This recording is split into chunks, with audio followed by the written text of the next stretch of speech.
किसकी मां जनी हमारा गर्दन काटा जा सके, बताओ हमको।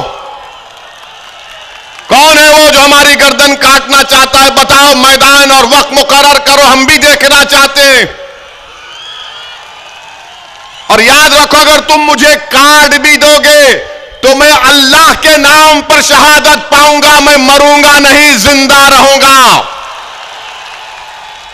हर धर्म संसद में गाली मुसलमानों को, गाली इस्लाम को, गाली हमारे मां और बहनों को, और तो और एक बाबा हैं जो नाक से सांस लेना सिखाते हैं और अपने पेट को गोल गोल फिराते हैं और मंजन बेचते हैं, टूथपेस्ट बेचते हैं। वो राजस्थान में जहां पर कांग्रेस की सरकार थी वहां पर जाकर कहा मुसलमान नमाज भी पढ़ता मगर ऐसा भी करता।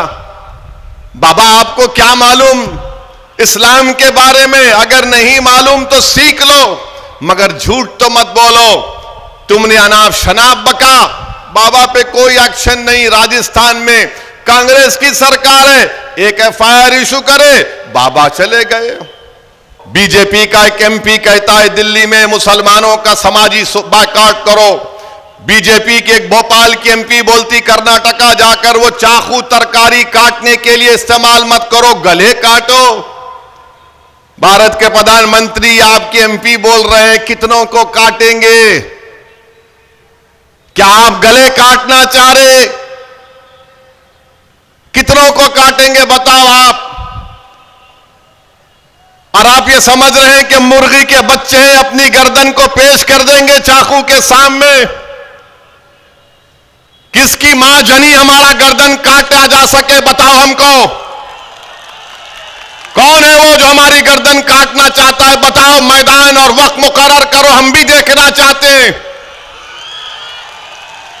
और याद रखो, अगर तुम मुझे काट भी दोगे तो मैं अल्लाह के नाम पर शहादत पाऊंगा, मैं मरूंगा नहीं, जिंदा रहूंगा।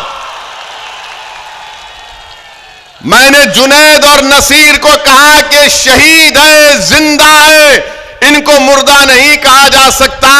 तो मीडिया में जो 6 बजे और 9 बजे बैठकर मोदी को अपने पप्पा कहते हैं, उन्होंने बड़ी तकलीफ हुई कि जुनैद और नसीर को ओवैसी शहीद कह रहा है। हाँ शहीद है, जिंदा है, उनको अल्लाह ग़िज़ा देता, तुमको नहीं मालूम।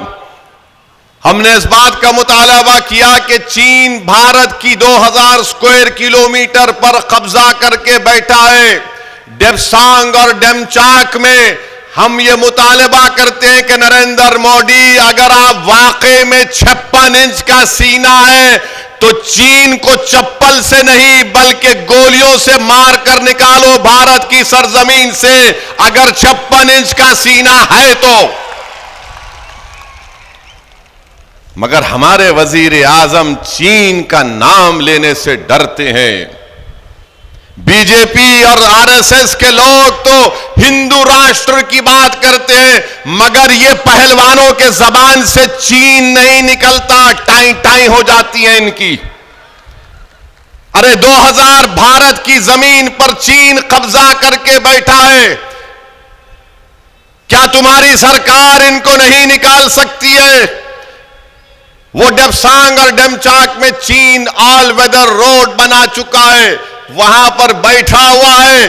और भारत के वजीर आजम जब इंडोनेशिया में G20 का इजलास होता है तो 56 इंच का सीना रखने वाला वजीर आजम, 130 करोड़ जनता का वजीर आजम अपनी कुर्सी से उठकर पलटकर जाकर चीन के सदर से मिलता है। Hello, how are you?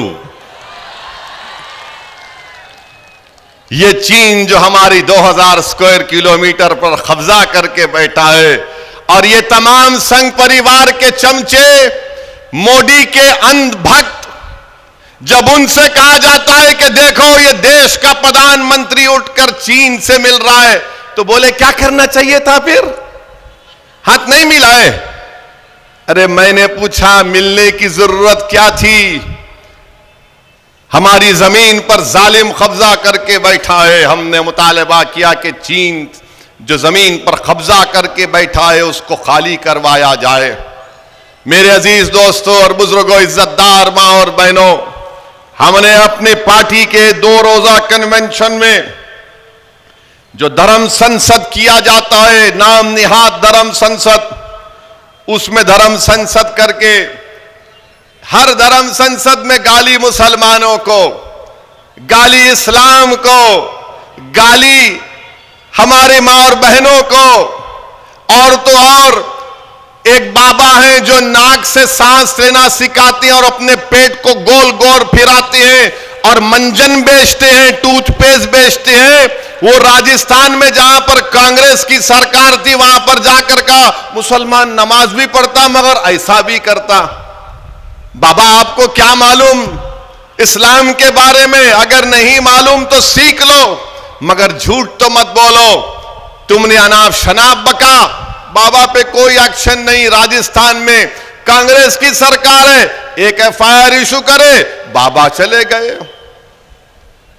Rajasthan से जुनैद और नसीर के रिश्तेदार जब जाकर राजस्थान की पुलिस से कहा कि देखो हमारे बेटे को, भाई को उठा कर लेकर गए आतंकवादी, तो पुलिस ने कहा चल भाग निकल, मगर बाद में उनकी जली हुई लाशें मिली। अगर उनको पुलिस हरकत में आ जाती तो वो जालिम लोग जुनैद और नसीर को लेकर राजस्थान का बॉर्डर क्रॉस करके हरियाणा में नहीं जा सकते थे। मेरे अजीज दोस्तों और बुजुर्गों, बीजेपी का एक एमपी कहता है दिल्ली में मुसलमानों का समाजी बायकॉट करो। बीजेपी के एक भोपाल की एमपी बोलती कर्नाटका जाकर वो चाकू तरकारी काटने के लिए इस्तेमाल मत करो, गले काटो। भारत के प्रधानमंत्री आपके एमपी बोल रहे हैं कितनों को काटेंगे? क्या आप गले काटना चाह रहे? कितनों को काटेंगे बताओ आप? और आप ये समझ रहे हैं कि मुर्गी के बच्चे हैं, अपनी गर्दन को पेश कर देंगे चाकू के सामने? किसकी मां जनी हमारा गर्दन काटा जा सके बताओ हमको? कौन है वो जो हमारी गर्दन काटना चाहता है? बताओ, मैदान और वक्त मुकर्रर करो, हम भी देखना चाहते हैं।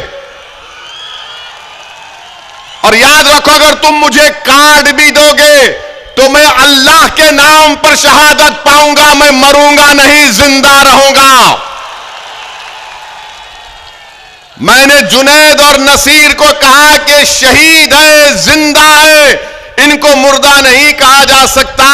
तो मीडिया में जो 6 बजे और 9 बजे बैठकर मोदी को अपने पप्पा कहते हैं, उन्होंने बड़ी तकलीफ हुई कि जुनैद और नसीर को ओवैसी शहीद कह रहा है। हां शहीद है, जिंदा है, उनको अल्लाह ग़िज़ा देता, तुमको नहीं मालूम।